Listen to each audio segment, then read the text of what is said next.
Bueno, muchas gracias. Vamos a dar comienzo a la segunda sesión, que por cambios en el programa debía de ser la sexta, sobre las cláusulas de clemencia. Participan en esta sesión el profesor José María Baño León, que nos va a hablar sobre el marco general de las cláusulas de clemencia en el derecho administrativo sancionador, y el profesor Javier Guillén Caramés sobre las cláusulas de clemencia en el derecho de la competencia. A ambos le une el cultivo de las especialidades del derecho sancionador y otros amplios aspectos de las disciplinas, pero también del derecho de la competencia, en el que el profesor Baño León en su día pues fue un pionero. Yo no voy a glosar el perfil de los profesores, suficientemente conocidos, en aras de la brevedad y que luego pues pueda haber coloquio. Solo, antes de cederle la palabra, profesor Baño León, solo quisiera felicitar a los organizadores del Congreso, a los directores, a todo el área de Derecho Administrativo de la Universidad de Córdoba y manifestar mi particular agradecimiento por la invitación que me han cursado para estar aquí entre tan grandes figuras. Y sin más, pues tiene la palabra. Bueno, buenos días. Muchas gracias a los organizadores, en particular a Lucía Alarcón y a Antonio Bueno, por la invitación. No tengo nada que agradecerles por el tema que me han suscitado, que, como voy a tratar de demostrar en el breve tiempo, pero suficiente, que me han concedido, es un no tema. Dicho de otra manera, mi tesis es, y conclusión, no debe haber un marco general de medidas de clemencia, mal llamadas medidas de clemencia. La ley de 2023, la llamo Ley de Protección del Denunciante porque si no pierdo la mitad de la intervención en la enumeración, lo llevaba como medidas de clemencia y el Consejo de Estado hizo un rastreo etimológico de lo que significaba clemencia y lo cambiaron por medidas de exención y de atenuación. Por tanto, mi exposición va a ser cuál es ese marco general, que no es tal pretendido marco general, cuál es el origen de esto y por qué yo creo que no debe haber un marco general de estas mal llamadas medidas de clemencia. Para no chafarle la intervención al profesor Guillén, naturalmente no voy a hacer un análisis de la legislación de competencia, que es donde nace esto, pero sí solo decir que realmente este tipo de medidas que fomentan, que eximen o que atenúan la responsabilidad por colaboración o por ayudar a la investigación de una infracción compleja, realmente no tienen sus orígenes en el derecho a la competencia, tiene antecedentes ya en el derecho penal y en la praxis penal, porque no solamente hay un derecho penal, aquí hay reconocidos especialistas en derecho penal, pero luego hay una praxis penal, ¿no? Entonces, hay elementos clásicos como el falso testimonio, el 426, miento en juicio, pero si luego digo la verdad antes de que haya sentencia. Luego hay unas incorporaciones en el derecho penal provenientes del derecho de la competencia, pero es que en la praxis penal los programas de clemencia informales del Ministerio Fiscal existen. Recientemente, por ejemplo, una sentencia que ha condenado a un conocido político, que durante muchos años fue una figura mediática, se basa justamente en la delación de uno, sobre todo, de su testaferro, al que naturalmente por esa delación se le hace una rebaja de la pena sustancial que implica no entrar en prisión. Esto es la praxis del sistema, que lo ha teorizado desde el punto de vista político el profesor Esteve Pardo en su último libro, que es ese proceso que él llama de contractualización, que yo llamo de anglosajonización del derecho, con resultados perversos, a mi juicio, ¿no? Bien, aparte de ese antecedente, ¿cuáles son las disposiciones que en España intentan regular con carácter general esta cuestión, ¿no?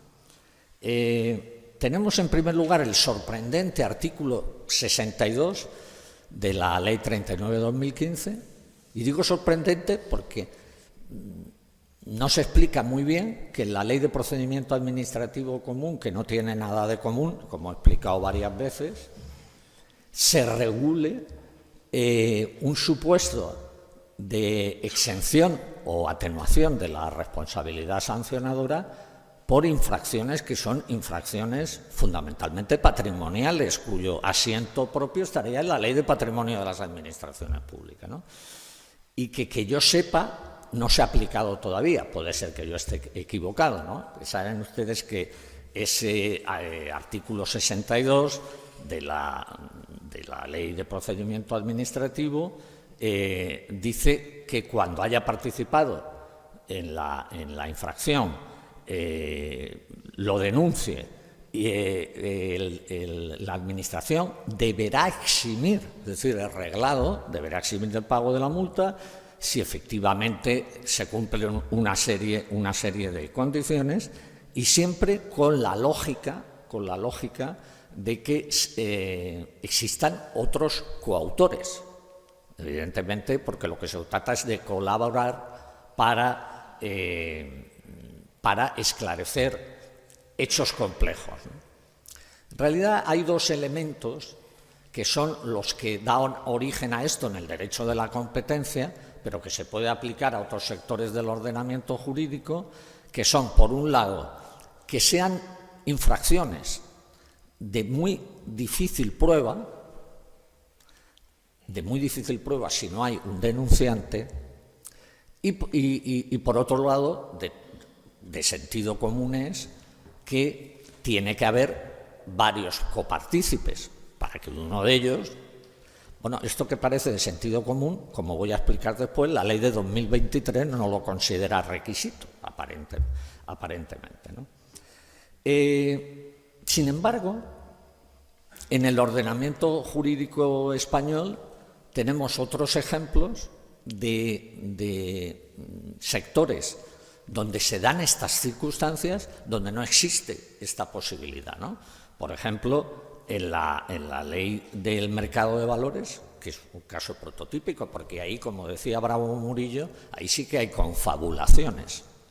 Ahí sí que hay confabulaciones en los mercados de valores. Bueno, pues ahí lo único que hay en el artículo, salvo que yo lo haya leído mal, en el artículo 329, es la posible reducción si se colabora en la investigación para aportar elementos que la Administración no ha detectado en cualquier cuestión que afecte a los mercados de valores.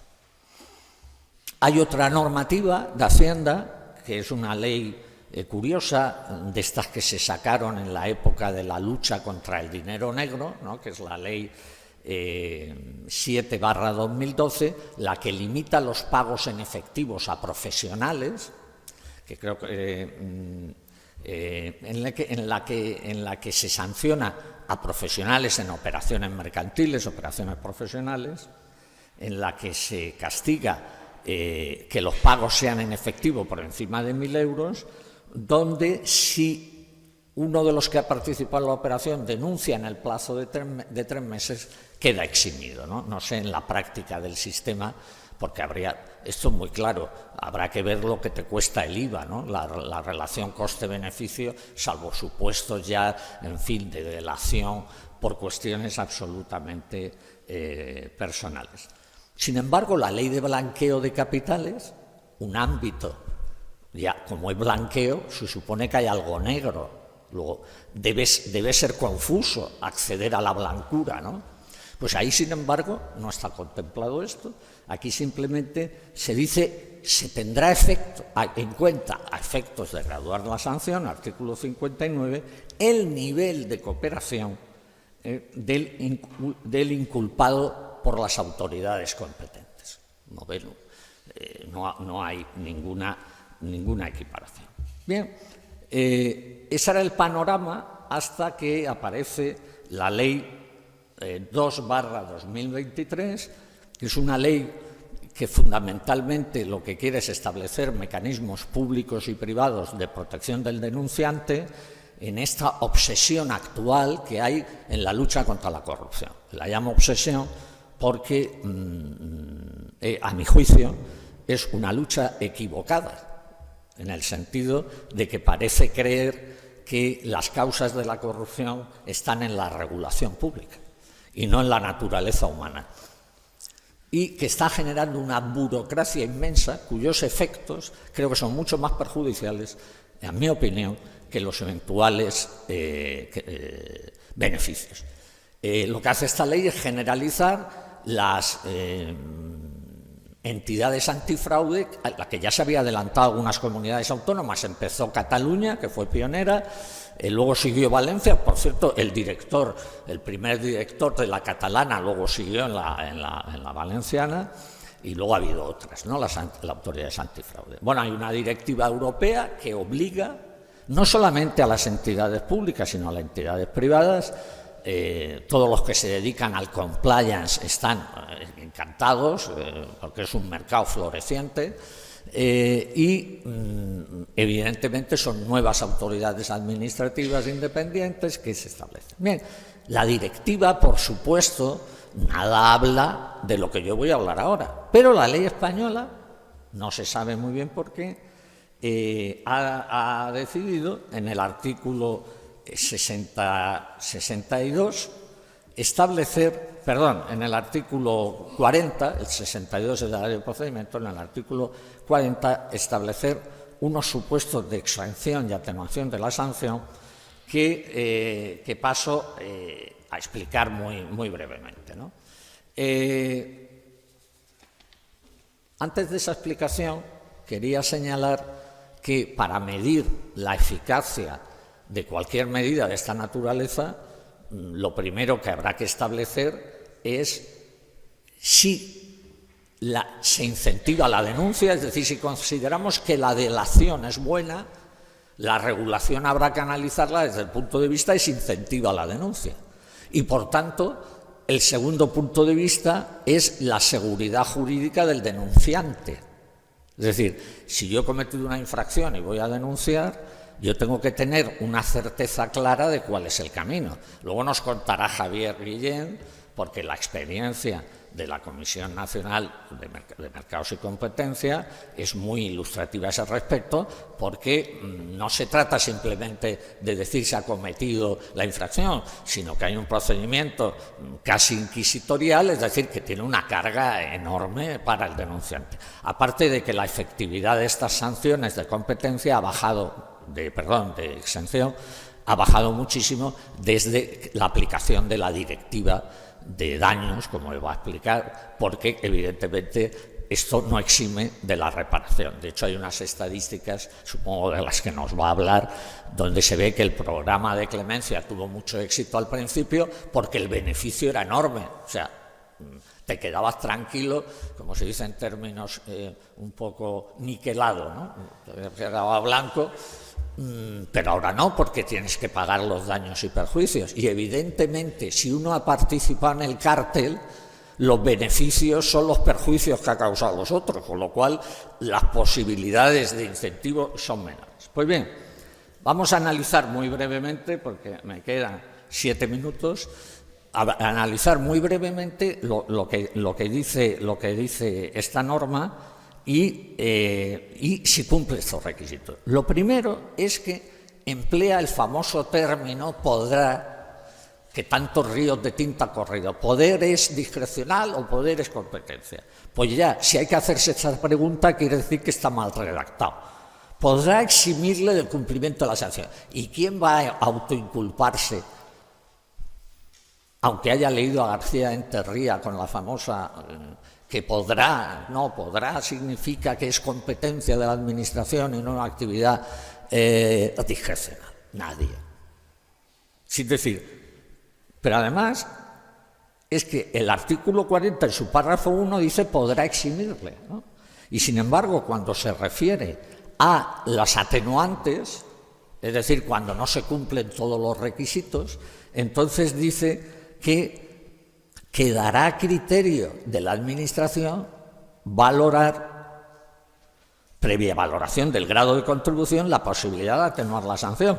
Parecería claro que si en el 2 dice que queda a criterio, es discrecional, y en el 1 es reglado, pero en el 1 no dice deberá, como dice la ley de procedimiento, sino que dice quedará, dice podrá, con lo cual no hay ninguna seguridad jurídica de que pueda eso incitar a la denuncia, ¿no? El resto de requisitos no los recojo porque son más o menos los mismos que están en la autoridad de competencia y a los que se va a referir el profesor Javier Guillén. Claro, nos podemos plantear, este artículo 40 es un artículo básico, común, es decir, yo puedo ir a la ley, yo puedo ir a la comisión, estoy haciendo una pregunta retórica, porque esto no sirve para nada, como se ve claramente, ¿no? Pero yo puedo ir a la Comisión Nacional de Mercados, a la CNMV, y decirle, oiga, me amparo en el artículo 40 y no en su legislación especial. Bueno, pues uno dice, bueno, voy a ver los títulos competenciales que se esgrimen en la disposición adicional correspondiente, y entonces va uno y ve, las normas de esta ley están dictadas al amparo del artículo 49.1 primera, 49.1 13, 49.1 13, 49.1 18, 49.1 23. El Consejo de Estado en su dictamen vuelve a decir lo de siempre, que debería, y dice, bueno, el Gobierno, el autor del proyecto de ley dice, pero fundamentalmente se aplica el artículo 149.1 primera. ¿Dónde está Juan Pemán? Estarás conmoviéndote en su silla. Es decir, que la ley de protección del denunciante, el título predominante es la igualdad básica de los derechos. En fin, él que estudió ese tema, y yo incluso un poco también en su día en mi tesis doctoral, bueno, es que eso no tiene...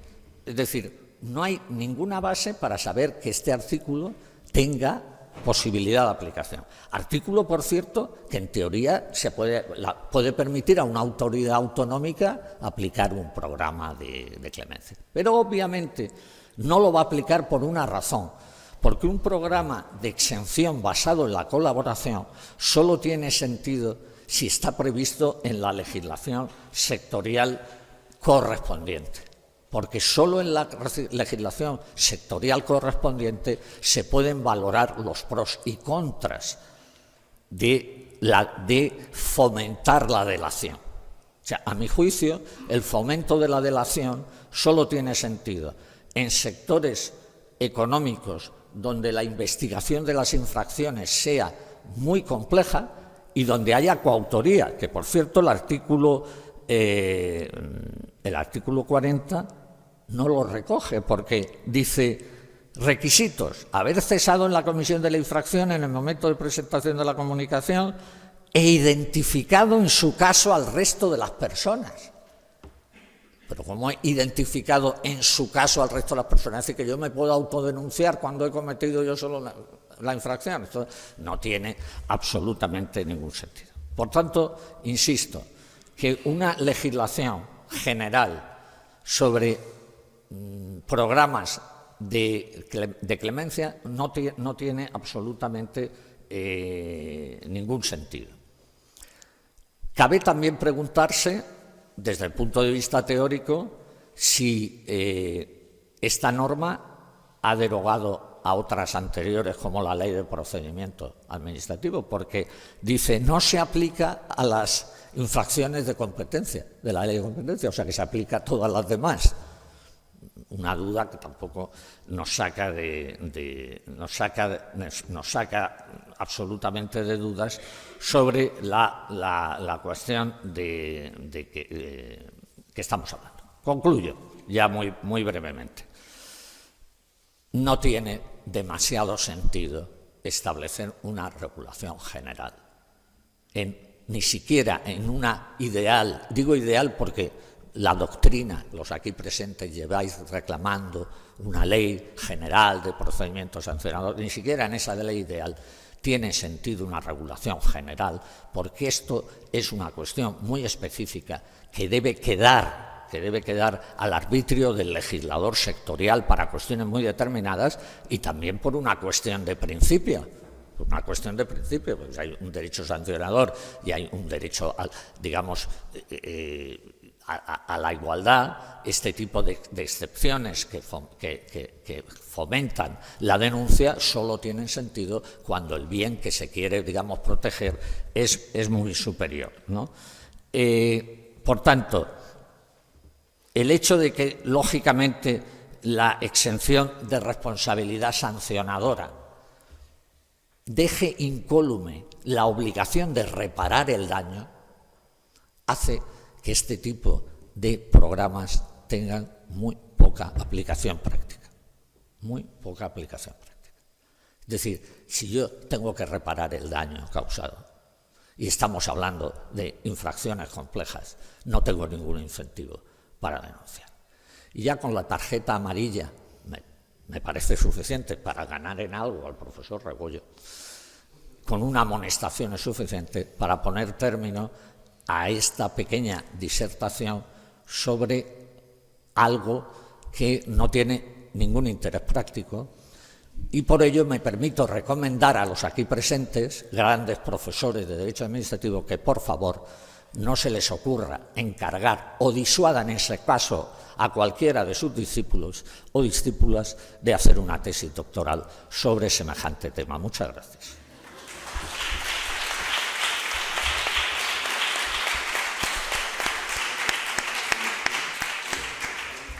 Muchísimas gracias, profesor Baño, y también por la contención en el tiempo. Y ahora tiene la palabra el profesor Javier Guillén. Muchísimas gracias.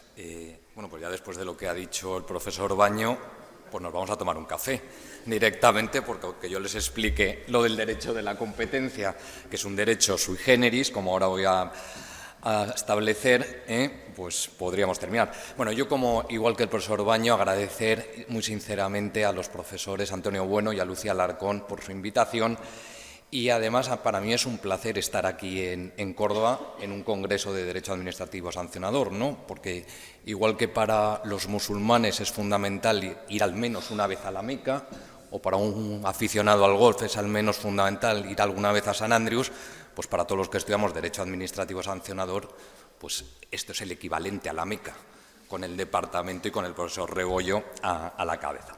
Dicho lo cual, a mí me ha tocado el tema de los programas de clemencia en el ámbito del derecho a la competencia. Bueno, como recientemente, y en esto ha habido 2 tesis doctorales, no sobre el programa de clemencia, José María, o sea, en eso estate tranquilo, pero sí 2 tesis sobre sanciones y sobre responsabilidad sancionadora de personas jurídicas, y en las 2 han quedado patentes que en el derecho a la competencia todos los principios de derecho administrativo sancionador, toda una serie de cuestiones se han distorsionado de una manera tremenda, y se han distorsionado fundamentalmente por la influencia del derecho de la Unión Europea, porque al haberse descentralizado la aplicación de los artículos 101 y 102 del Tratado de Funcionamiento de la Unión Europea en las autoridades nacionales, pues aquí se han empezado a introducir determinados principios de la jurisprudencia del Tribunal de Justicia, también mezclada con la del Tribunal Europeo de Derechos Humanos, que distorsiona un poquito, por lo menos, nuestros esquemas. Y, desde luego, los programas de clemencia, yo estoy 100% de acuerdo contigo. Pueden tener algún éxito, pueden tener alguna razón de ser en algunos sectores muy concretos, como pueda ser el del derecho a la competencia, y aunque tú dices que con las acciones de daños cada vez menos, pero es que la utilización de los programas de clemencia, es decir, la posibilidad de que si tú, entre comillas, te chivas o denuncias al otro, no se te imponga la sanción, claro, todo esto la gente, si lo vemos así y no se analiza o no estás un poco introducido en este ámbito, pues piensa que una empresa de repente ha descubierto que ha sido mala, que, oye, he timado a los consumidores, he engañado a los otros, a las otras empresas, entonces, oye, igual me pillan y pues voy a denunciar. No, muchas veces el incentivo es que yo lo que quiero es eliminar la competencia utilizando un programa de clemencia. No que yo vaya a proteger el interés general y vaya a colaborar o a ser un coadyuvante de la Administración. Luego, además, el derecho de la competencia, pues igual que decimos, o es muy común la frase Spain is different, pues el derecho a la competencia es mucho más different que todos los demás derechos, porque realmente derecho hay uno, ¿no? Es decir, esta fase o esta especialidad del ordenamiento jurídico. Pero yo además esto hago siempre vamos, yo creo que alguno ya me lo habéis oído, si me permitís tutearos, porque estamos entre colegas. Yo siempre hago la misma pregunta cuando voy a algún máster o cuando explico los programas de clemencia. Yo a los alumnos les digo, vamos a ver, si usted ve copiando al de al lado, ¿usted lo denuncia? No, hombre, jamás en la vida, yo sería un muy mal compañero. Venga, fenomenal. Vamos a empezar a poner incentivos. Y si yo a usted le ofrezco unas prácticas en un despacho y solo voy a ofrecer 2 prácticas en el despacho, en una clase 50 alumnos, y usted ve copiando al de al lado y el de al lado, ¿por qué copia saca mejor nota? Usted le denuncia y ahí empiezan a flojear. Hay algunos que se mantienen incolumes y dicen, ni hablar, yo jamás, es mi compañero, tal. Pero hay otros que dicen, igual es que mi compañero no está haciendo lo correcto, ¿no? Esto, en cambio, si lo trasladamos al mundo anglosajón y lo preguntas a los alumnos, ¿usted ve copiando a su compañero y lo denuncia? El 100% lo denuncia, porque cree que su compañero está cometiendo una infracción muy grave y que, por lo tanto, lo lógico y lo normal es denunciarlo. ¿Qué quería decir con esto? Pues que determinadas fórmulas que pueden funcionar en determinados ordenamientos jurídicos, como pueda ser el británico o el estadounidense, es decir, de un origen del common law, traerlo a nuestro sistema, pues genera ciertos problemas, ¿no? Luego, además, como decía antes el profesor Baño, la propia ley del denunciante, la ley 2/2023, excluye las denuncias que se oficialicen o que se canalicen utilizando como base jurídica la ley del denunciante de los programas de clemencia.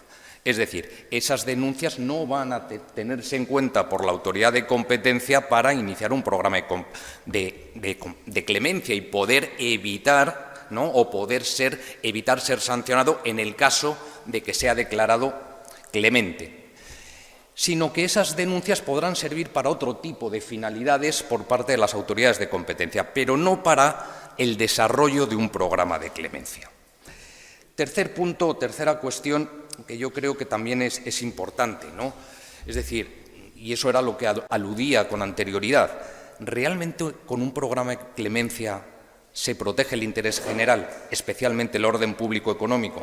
Porque la razón de ser de que yo no imponga una sanción a un determinado operador económico o a una persona física, porque ahora veremos que se puede imponer, incluso se podría, a un ente público podría ser clemente también, se le podría declarar. Es decir, yo no lo veo, pero en puridad y desde un marco estrictamente teórico cabe esa posibilidad, porque igual que puedo imponer una sanción al que infringe una norma de competencia, y esto puede ser una persona jurídico-pública, en las mismas condiciones, también debería tener el derecho a ser clemente. Lo que no sé es cómo se podría articular eso. Pero lo que decía, yo no creo que los programas de clemencia realmente sean efectivos para proteger el orden público económico. Yo creo que hay otra serie de medidas que son mucho más eficaces.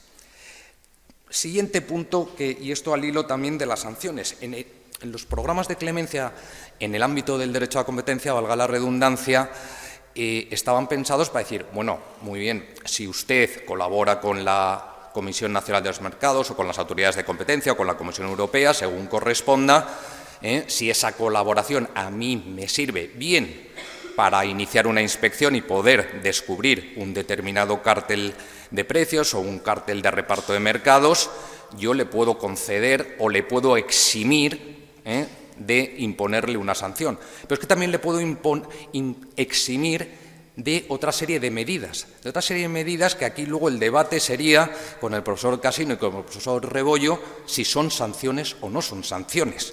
Porque si en un principio, en puridad, el programa de clemencia en derecho a competencia es para eximir o reducir las sanciones, ¿por qué se incluyen otras medidas que no se sabe lo que son? Y me estoy refiriendo a las prohibiciones de contratar por infracciones de competencia, en las cuales yo siempre he mantenido que son verdaderas sanciones. Es decir, te impongan una prohibición de contratar por haber cometido una infracción, eso es una especie de sanción accesoria a la sanción principal. Y, desde luego, muchas veces tiene un carácter mucho más disuasorio que a una determinada empresa que, por ejemplo, la gran parte de su actividad es contratar o acudir a licitaciones públicas y vive de las contrataciones públicas. Es mucho más disuasorio que una sanción económica imponerle la sanción de no poder contratar con esa administración durante 2 o 3 años, sin duda alguna. Pero bueno, ese es otro debate y eso además ha sido tratado con anterioridad, por lo tanto lo dejo en el tintero.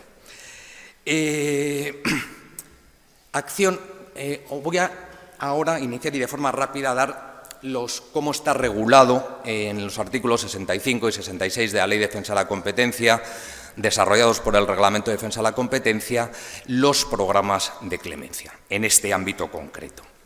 Hay también una comunicación de la Comisión Nacional de los Mercados, aunque ya es antigua, sobre el programa de clemencia, en la cual, más o menos, si alguno se la quiere leer, te cuenta un poquito, ya saben que no es vinculante, es una norma de derecho blando, de soft law, en la cual más o menos te indican cuál va a ser el procedimiento y qué es lo que está buscando la CNMC y cómo va a desarrollar sus actuaciones la CNMC en estos programas. Bueno, como decía, en un principio la finalidad fundamental del programa de clemencia es eliminar los cárteles. En la actualidad, no sé cómo se obtienen estos datos, si alguien me lo pregunta, no lo sé, pero se estima, por lo que he leído, que solo se descubren en todo el mundo el 15% de los cárteles. Por lo tanto, hay todavía un 85% que es imposible descubrir. ¿Por qué? Y solo se descubren, o cómo se descubren este 15%. Este 15% se descubre el 100% en base a un programa de clemencia, en base a la denuncia de uno de los integrantes del cártel que, por las razones que estime pertinentes, decide denunciarlo a la autoridad para que no le imponga una sanción. Bueno, esto en un principio todos diríamos muy bien, porque los cárteles son las conductas más perniciosas para el libre comercio y para el conjunto de la economía. Eso está bien. Pero ¿qué ocurre, por ejemplo, y esto es lo que decía antes, del efecto perverso que puede tener estos programas de clemencia? ¿Qué ocurre si el cártel ha sido creado por las dos empresas que tienen un 80% del mercado, junto con las otras 15 que no les queda más remedio que ir a rebufo de estas dos? Y ese cártel de repente ha estado 15 o 20 años funcionando y de repente, por las razones de crisis económica, de ciclos económicos, porque no les interesa, de repente las dos operadores o las dos empresas que ocupan el 80% del mercado deciden que ya no les interesa el cártel y dicen, bueno, pues voy a ser yo el clemente, voy a solicitar la clemencia y además, esto era en ámbitos de contratación pública, y además no solo me voy a librar de la sanción, me libro también de la prohibición de contratar. Por lo tanto, a los otros 15, entre comillas, pardillos, porque no es que sean pardillos, pero bueno, por seguir un símil y hacerlo un poquito más liviana la charla, a los otros 15 no solo les impongo una sanción, sino que además les imponen la prohibición de contratar. Por lo tanto, el resultado perfecto. Durante 2 años, solo los dos que crearon el cártel van a poder contratar al ser clementes y al haberse librado la prohibición de contratar, son los dos que copan ya ese mercado de la contratación pública. Cosa que yo, hasta qué punto, aquí el planteamiento es, cuando uno presenta una denuncia en un programa de clemencia, no tiene por qué ser aceptada. Eso es un margen, tiene un margen de discrecionalidad, la CNMC bastante amplio para decidir si te concede la condición de clemente o no. En este caso habría que ver, es decir, por qué les concedió, ¿no?, o les otorgó la condición de clemente en un caso en el que era evidente que lo único que se hacía era todo lo contrario, cargarse ese mercado y al revés, restringir la competencia a 2 únicos operadores. Siguiente punto. También otro elemento importante y otro elemento perverso de los programas de clemencia es que solo se salva, entre comillas, el primero que denuncia. Los siguientes pueden conseguir una reducción de la sanción. Si eres el segundo es del 30 al 50%, si eres el tercero del 20 al 30% y los demás puede ser de hasta el 20% de la reducción. Bueno, pues muy bien, hombre, pues el primero que da el paso adelante y decide colaborar y aportar pruebas y colaborar con la administración y enseñarle los documentos donde se establece dónde se reunían, los correos electrónicos donde decían nos vamos a repartir el 10% o tú vas a vender en esta comunidad autónoma y yo voy a vender en la otra comunidad autónoma, todo eso está muy bien. Pero el tema es que tú, cuando presentas la denuncia, cuando presentas, mejor dicho, el formulario de notificación del programa de clemencia, tú no sabes si te lo van a conceder o no, porque tú lo presentas a la Dirección de Competencia, pero el órgano que resuelve es el Consejo.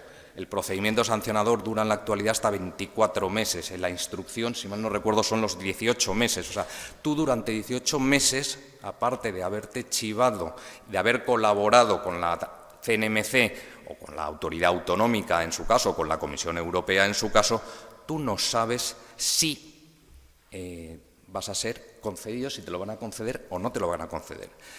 Quiero decir con ello que los riesgos también que hay, si solo esto obedeciera a cuestiones de interés general, yo creo que muy pocas empresas entrarían en el programa de clemencia.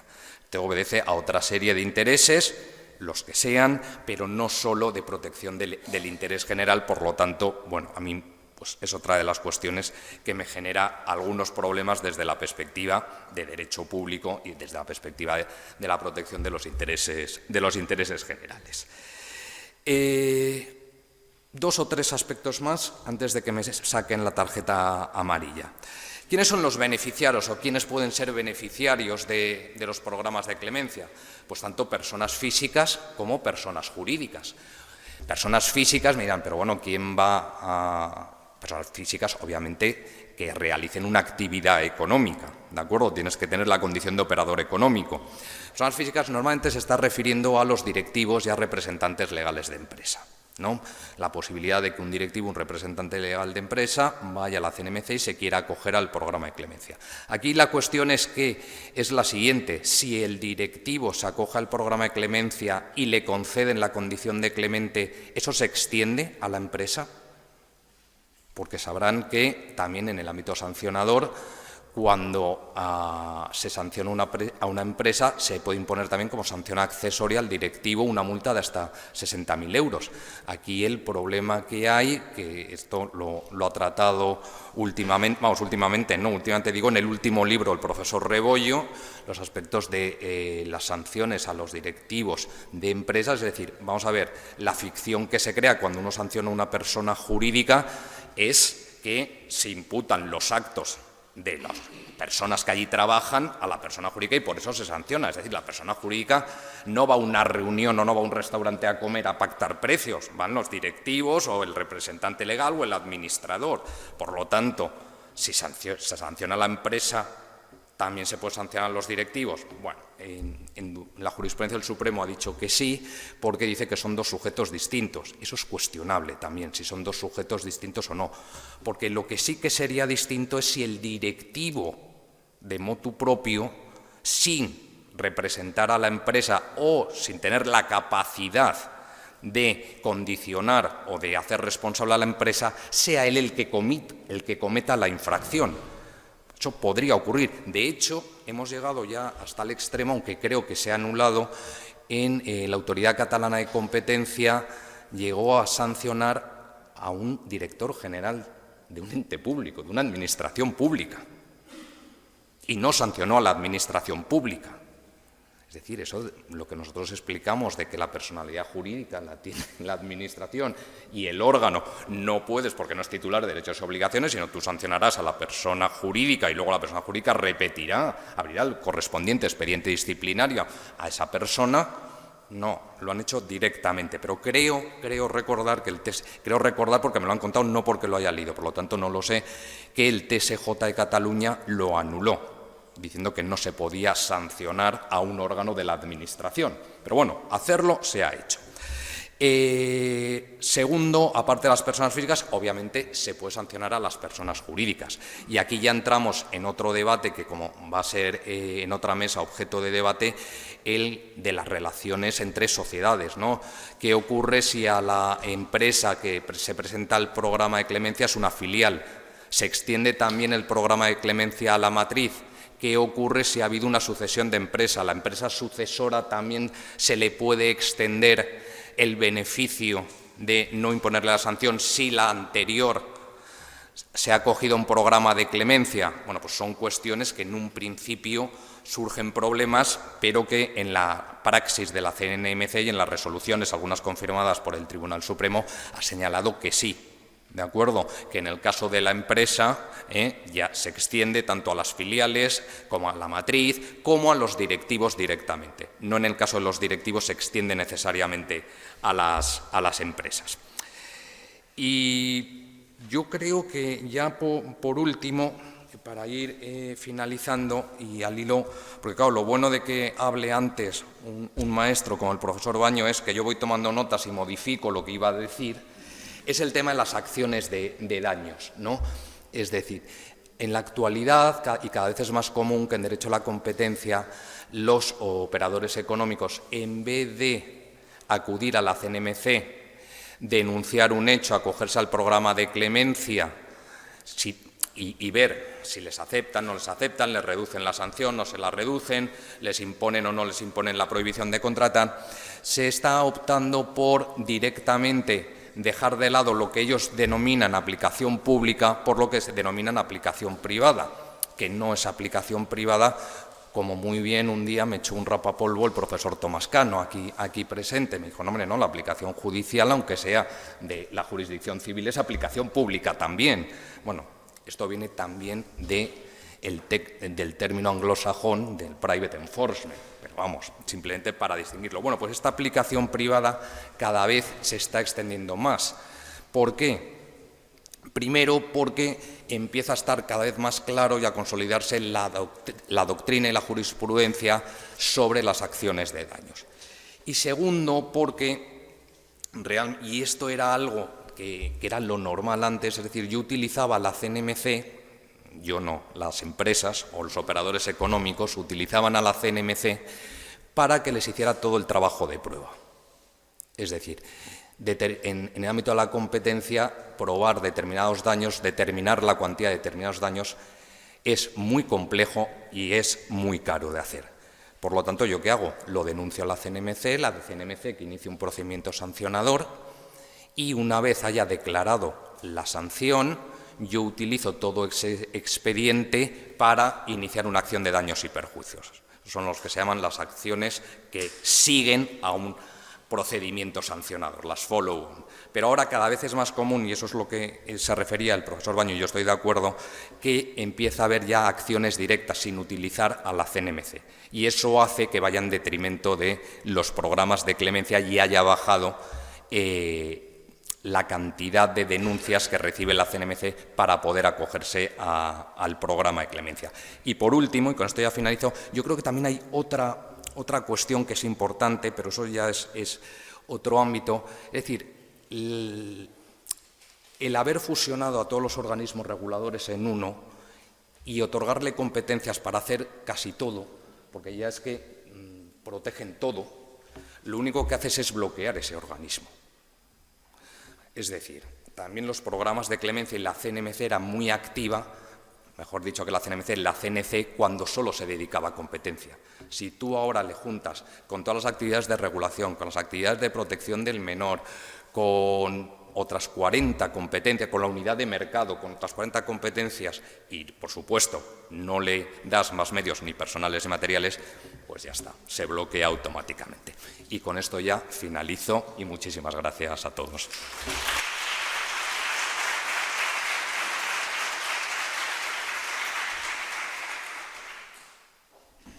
Bueno, pues muchísimas gracias por su brillante exposición, profesor Guillén, y también por atenerse después de todo al tiempo, porque yo no pensaba ser mala, no iba a sacar la tarjeta roja y me hubieran regañado, pero se ha tenido muy bien al tiempo. Bueno, pues ahora abrimos el turno de debate para quien cualquiera que quiera plantear alguna cuestión.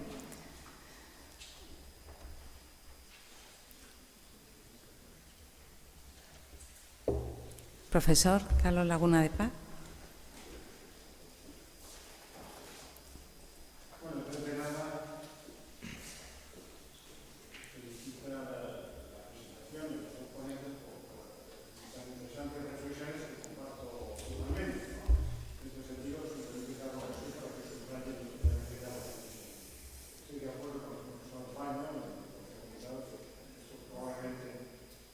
No tiene sentido la generalización de un programa que puede cumplir una función en ámbitos muy específicos. Yo creí que no había detectado la aplicación del artículo 64 en otros ámbitos por defecto mío, pero en fin, me alegro de que la práctica pues en realidad es que no existe, ¿no? Por tanto, coincido plenamente con lo que dice el profesor Baño. No estoy tan seguro de que, soy bien consciente de que se utiliza a veces perversamente el programa de clemencia para tener acceso al expediente, para perjudicar a los competidores, se utiliza perversamente, pero no estoy tan seguro de que no sirvan al interés general, aunque solo sea ateniéndonos a los datos, ¿no? Efectivamente, los cárteles son muy difíciles de descubrir y si en la medida en que se parezcan a la realidad esos datos, pues el 15% de los cárteles que se descubren son justamente en virtud de la delación. Como el profesor Baño también muy bien ha dicho, claro, la delación solamente es eficaz en la medida en que tenga incentivos suficientes. La discrecionalidad, la inseguridad es un desincentivo. Las acciones de daños, y ahí mi pregunta, la Directiva de Daños europea establece o quiere establecer unas garantías frente a las posibles reclamaciones de daños, ¿no? Y la pregunta es hasta qué punto esas garantías son eficaces, ¿no? También desde la perspectiva de que, hombre, está habiendo reclamaciones de daños, pero la prueba de los daños en la jurisdicción civil sigue siendo costosa y no sigue siendo sencilla, ¿no? Por tanto, no estoy tan seguro de que ese descenso de las denuncias que se están produciendo al amparo del programa de clemencia sean como consecuencia de los desincentivos del sistema, sino muy probablemente que la gente ha aprendido, ¿no? Y entonces ahora son más cuidadosos a la hora de meterse en cárteles, y porque están justamente aprendiendo de la experiencia. Por otra parte, a lo mejor la tecnología también aquí nos deja desfasados enseguida. Como sabe muy bien el profesor Guillén, la CNMC lleva mucho tiempo con éxito aplicando programas de inteligencia artificial y lo que antes facilitaba la delación, pues ahora las teclas del ordenador seguramente aportan indicios suficientes para que pueda ser proactiva la administración. De todas formas, pues en fin, vuelvo al principio, enhorabuena por tan espléndidas exposiciones. Vale. Bueno, pues desde el punto de vista de la interacción entre las acciones de daños y los programas de clemencia, las garantías, me imagino que te referías, José Carlos, o al profesor Laguna, a cómo se puede proteger el programa de clemencia cuando hay una acción de daños. Entiendo que te refieres. Bueno, a la utilización, ¿no? Es decir, porque yo lo que utilizo normalmente es solicito el expediente y quiero el expediente y quiero ver también las declaraciones que han hecho los que han ido a denunciar y hasta qué punto, porque claro, realmente el tema de la acción de daños, en un principio, el único que de verdad que ha reconocido la responsabilidad infractora es el clemente. Los otros, vamos, aunque les hayan sancionado, están en la Audiencia Nacional o en el Supremo con medida cautelar de suspensión en el 90% de los casos, por lo tanto, ellos dirán, no, yo desde luego al revés, voy a iniciar la acción de daños para ir contra el clemente, que es el único que de verdad que ha dicho. Bueno, aquí se establece la posibilidad, se establece en la reforma que hubo con la Directiva de Daños y la reforma de la Ley de Enjuiciamiento Civil y de los artículos 70 y siguientes de la Ley de Defensa de la Competencia, que todo lo que afecta a las declaraciones y al programa de clemencia es confidencial, de tal manera que no se pueden obtener copias, se puede ver, obviamente, para poder ejercer el derecho de defensa las otras partes, pero simplemente puedes tomar notas delante del secretario judicial o en el ámbito de un expediente sancionador en la sede de la CNMC, pero no puedes, obviamente, ni te van a proporcionar notas ni nada. Y, de hecho, en los expedientes, normalmente, cuando se publican, están todos sombreados, ¿no? Es todo confidencial. Luego, desde la perspectiva que decías, que no tienes claro que el descenso o que haya habido un descenso de los programas de clemencia fruto de las acciones de daños, pues sinceramente, yo creo, no me sé las estadísticas, entre otras cosas porque en la página web de la CNMC creo que no ponen exactamente el número de acciones de daños que hay. Es decir, la CNMC también muchas veces, cuando publica sus cosas, publica, por ejemplo, las sentencias cuando gana, pero cuando pierde no se publican. Cosa también muy, muy curiosa, ¿no? Por lo tanto, es decir, no me sé los datos estadísticos exactos, pero sí que es cierto que empieza a haber, con las acciones colectivas a nivel europeo, empieza a haber un crecimiento cada vez mayor de las acciones de daños y, por lo tanto, aunque siga siendo costoso, vamos a ver, el derecho de la competencia, en el fondo, funciona correctamente para empresas de un cierto tamaño, no para empresas pequeñas, ¿de acuerdo? Por lo tanto, sí que tienen la capacidad para ejercitar, o luego asociaciones, por ejemplo, hay asociaciones que juntan a muchísimos sectores muy concretos y que tienen capacidad más que de sobra para hacer todos esos estudios y para conseguir la prueba, determinar la cuantía de la indemnización sin necesidad de tener que esperar, por un lado, no solo a un procedimiento sancionador, sino que es que al final luego normalmente vas a tener que esperar a la Audiencia Nacional 4 años, más Tribunal Supremo otros 2 años. Por lo tanto, bueno, no sé hasta qué punto eso no ha hecho que se cambie un poquito y se vaya hacia acciones de daños en vez de a utilizar más los programas de clemencia. Las cifras es que no me las sé porque no las he visto. Complementando lo que dice, en el mercado jurídico, que no sé lo que es, pero yo estoy en él, la sensación, la impresión que hay es que sí que hay demandas civiles importantes, sobre todo no tanto en los consumidores, sino en la cadena intermedia. Por ejemplo, el cártel de camiones, pues esto, y se están produciendo sentencias condenatorias. Por tanto, eso desincentiva la delación. Hablemos claro, la delación, la palabra además con gran tradición en España. Segundo, está el coste, digamos, porque son grandes empresas, el coste, digamos, de auditoría. Tú tienes que prever el riesgo de esos pleitos, cuantificarlos. O sea, que tiene un coste reputacional también, importante, que, por ejemplo, en operaciones de fusión, adquisición, etcétera, es básico. En una due diligence, claro, tú tienes un riesgo enorme, o sea, con lo cual, oye, pues si me sancionan, ya veremos, ¿no? Pero pierde el riesgo. Y por último, quería decir, porque no lo he dicho antes, que en algunos supuestos el programa de clemencia tiene sentido en las sucesiones de empresas para demostrar buena fe.